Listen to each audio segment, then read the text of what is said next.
जो शोध को आगे बढ़ाने में सहयोग करता है। जैसे स्वामी जी कुछ लिख रहे हैं, लिखने के लिए कागज चाहिए, तो कागज किसी ने लाके दे दिया, वो साइंटिफिक मैनेजर है, लिखने वाला साइंटिस्ट है, तो साइंटिफिक मैनेजर बन के ही रह जाते हैं सारे कॉन्वेंट और पब्लिक स्कूल के बच्चे, अंग्रेजी में पढ़कर निकलते हैं, क्योंकि मूल बुद्धि चलती ही नहीं है, क्योंकि अंग्रेजी में आप सोच नहीं सकते हैं, क्योंकि मातृभाषा आपकी अंग्रेजी नहीं है। जो आप मूल भाषा में सोच सकते हैं वही भाषा में आप कर सकते हैं।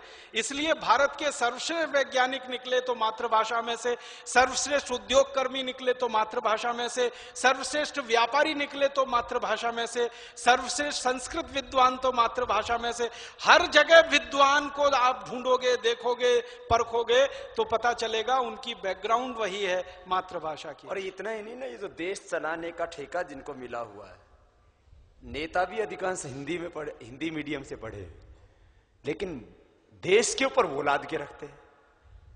आप इस देश के नेताओं के बारे में भी तो बता दें। थोड़ी सी जानकारी, हमारे सारे नेताओं में 1% को छोड़कर 545 लोकसभा में बैठते हैं और 250 राज्यसभा में और 5000 से ज्यादा विधानसभाओं में बैठते हैं। इन सब नेताओं में आधा प्रतिशत को छोड़ दो, बाकी 99.5% नेता भी मातृभाषा के स्कूलों में ही पढ़कर निकले हैं। जब वो भाषण देते हैं, पब्लिक मीटिंग करते हैं, वोट मांगते हैं, आपके बीच में आते हैं और गधे को भी बाप बनाते हैं, उस समय वो सब मातृभाषा में ही बात करते हैं। वोट मांगते हैं मातृभाषा में, हिंदी भाषा में, गुजराती, मराठी, तमिल, तेलुगु, मलयालम, बंगला में। वोट मांगते हैं भारतीय भाषाओं में, हिंदी भाषा में, गुजराती, मराठी में, और राज किस में करते हैं? अंग्रेजी में। मतलब नेता बनते ही फिर गड़बड़ हो जाती है। और मैं तो कई नेताओं को जानता हूं, आप भी जानते हैं, नाम लेके कहने की जरूरत नहीं है, जिंदगी भर हर जगह पब्लिकली, माने सार्वजनिक रूप से हिंदी हिंदी हिंदी हिंदी हिंदी, और संसद में भाषण शुरू करते ही अंग्रेजी चालू हो जाती है। संसद में खड़े होते ही अंग्रेजी चालू हो जाती है। ये चक्कर क्या है? संसद में जाते ही अंग्रेजी हो जाती है शुरू, और संसद के बाहर अपने क्षेत्रों में होते हैं तो हिंदी। उसके लिए मुझे एक कहानी कहनी है 1 मिनट की, वो ये कि ये जो संसद भवन बनी हुई है ना, ये अंग्रेजों की बनाई हुई है। आपको मालूम है? ये भवन पूरा अंग्रेजों का बनाया हुआ। 1927 में ये बन के तैयार हुआ संसद का भवन। जो गोल गोल गुंबज है ना, ऊपर से देखो तो शून्य जैसा रहता है, इसमें से शून्य ही निकलता है और कुछ नहीं निकलता। तो ये संसद भवन अंग्रेजों की बनाई हुई है। अंग्रेजी वास्तुकार आए थे, अंग्रेजी आर्किटेक्ट आए थे, उन्होंने डिजाइन किया था, उन्होंने बनाया, और बनते समय कई वहां मर भी गए। उन्हीं की आत्मा इनमें प्रवेश कर जाती है जैसे ही ये संसद में घुस जाते हैं। एक अंग्रेज था, उसका नाम था लुटियन। दिल्ली वाले जानते हैं, दिल्ली में एक इलाका कहलाता है जिसको कहते हैं लुटियन स्टॉर्म, लुटियन टीला। हिंदी में कहेंगे तो लुटियन का टीला। टीला समझते हैं? एक छोटे से पहाड़ नुमा इलाके को टीला कहते हैं। तो लुटियन टीला पर बनी हुई है पूरी संसद। तो लुटियन की आत्मा वहीं पे है, वही लुटिया डुबो। हाँ, तो वही लुटिया डुबोती है इस देश की। जैसे ही ये घुस जाते हैं संसद भवन में, फर्राटेदार अंग्रेजी में बात करना शुरू कर देते हैं। भवन से बाहर निकलते ही हिंदी में आ जाते हैं या गुजराती, मराठी, तमिल में आ जाते। तो इनकी जिंदगी का ये जो दोहरापन है, इस दोहरेपन को हमें खत्म करना है और हमें समाप्त कराना है, क्योंकि ये खंडित व्यक्तित्व जो है वो कभी भी खंडित देश बनाता है। अगर आपका व्यक्तित्व निजी जीवन में अलग है और सार्वजनिक जीवन में अलग है, एक जगह आप अंग्रेज हैं और दूसरी जगह हिंदी वाले हैं, ये दोहरा चरित्र, दोहरा व्यक्तित्व, ये समाज को कोई अच्छी दिशा नहीं दे सकता। तो भारत के नेताओं का, भारत के दूसरे समाज के ऐसे लोगों का जो सत्ता शीर्ष पर बैठे हुए हैं, इनका हमें परिवर्तन करना पड़ेगा कि आपको या तो मातृभाषा में आना ही पड़ेगा, नहीं तो भारत छोड़कर जाना पड़ेगा। जहां की भाषा बोल रहे हो वहां जाओ, जहां की भाषा बोल रहे हो वहां जाओ। उस देश से, उस देश की भाषा से इतनी मोहब्बत है तो इस देश में क्यों रहते हो? यदि इतना घटिया देश है हमारी कि हमारी भाषा बोलने में भी तुमको शर्म आती है तो वहीं जाओ। अब एक दूसरे प्रश्न पे मैं आना चाहता हूं, भाषा की गुलामी से हमको भी बाहर आना है। हमारे अपने निजी जीवन में और सार्वजनिक जीवन में भारत स्वाभिमान का कोई भी कार्यकर्ता ऐसा काम ना करे जिससे आपके ऊपर कोई उंगली उठा सके।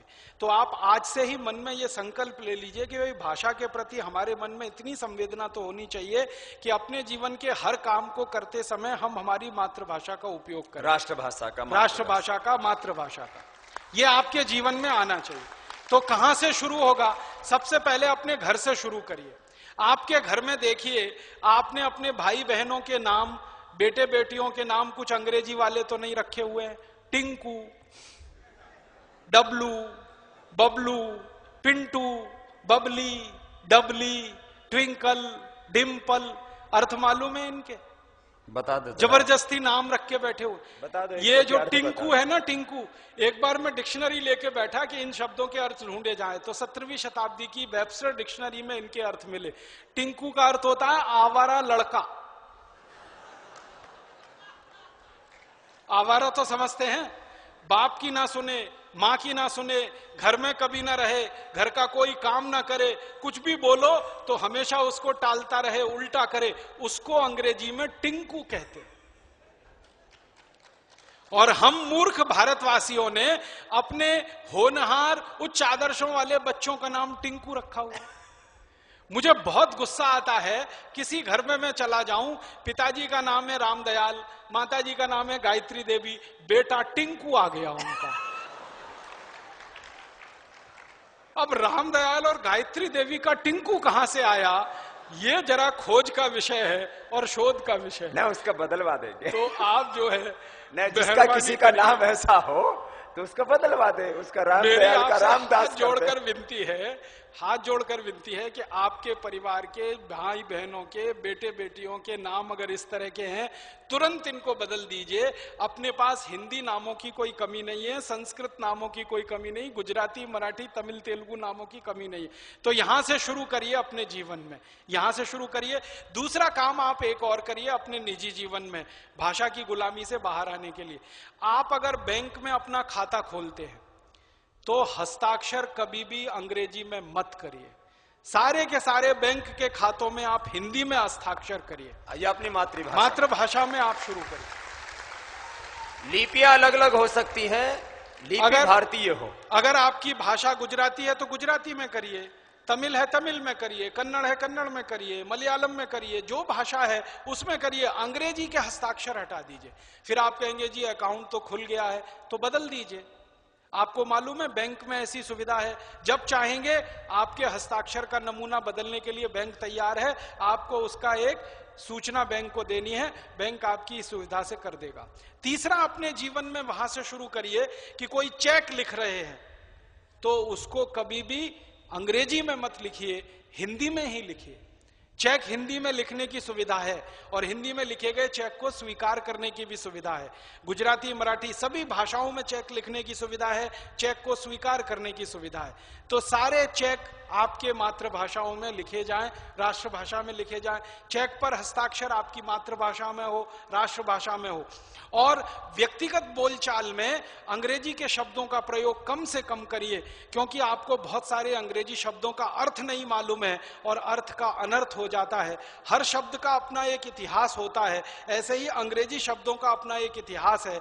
लेकिन उस इतिहास को जानकर अगर आप शब्द इस्तेमाल करते हैं तब तो आपको छूट है। बिना जाने अनजाने में आप बोलते रहते हैं, वो बहुत खतरनाक है। एक शब्द है जिसको हम कहते हैं मैडम, बहुत खतरनाक है। अगर इसको आप जान लेंगे तो आज के बाद किसी को मैडम कहने की हिम्मत नहीं कर पाएंगे आप। हम किसी को भी राह चलती बहन को, मां को, बेटी को मैडम कह देते हैं, और हमारे देश का भला हो बहनों का, वो भी मैडम कहलवाने में गौरव महसूस करती हैं। हमको मैडम कहो। मैडम का अर्थ जान लीजिए, MADAME ये शब्द है मैडम। मूलतः ये फ्रेंच का शब्द है। फ्रेंच में एक शब्द होता है, उसका नाम है मादाम। MA माने मां और दाम, DAME दाम। मां माने मेरा, दाम माने महिला। मेरी महिला, मेरी स्त्री, मेरी औरत, वो है मादाम। फिर वो अंग्रेजी में चला गया। क्योंकि अंग्रेजी वालों ने सारी दुनिया से उधार लिए हुए शब्द सबसे ज्यादा है। अंग्रेजी के मूल